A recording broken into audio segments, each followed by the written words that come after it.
Google Jules has been making waves as an AI coding agent, promising to simplify the coding process for developers. But does it really deliver on that promise? Let's dive into what Jules offers and see if it lives up to the hype.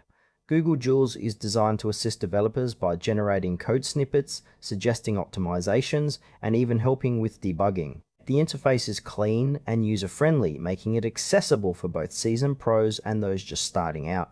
One standout feature is its ability to understand context, which means it can tailor suggestions based on the project you're working on.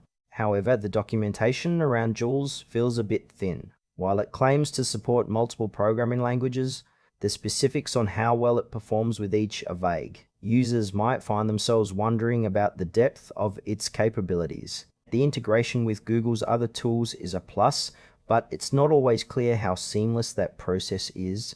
Overall, while the promise of a smart assistant for coding is exciting, there are still gaps that need to be addressed for users to feel fully confident in its functionality. Now, let's talk about the pros and cons. On the positive side, Jules can significantly speed up coding tasks, especially for repetitive elements. It's also great for new developers who might struggle with syntax or best practices. However, there are frustrations too. Some users may find that it lacks depth in more complex coding scenarios, leading to incomplete or incorrect suggestions. There's also the question of trust. Relying on an AI for critical code could be risky if it doesn't fully understand the context.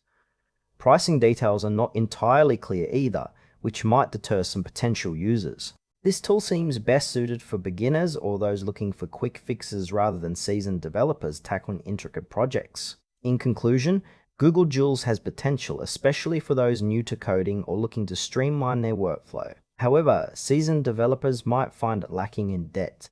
If you're curious about AI-assisted coding, it's worth a try, but be prepared for some limitations. Overall, it's a mixed bag that could improve with more transparency and features.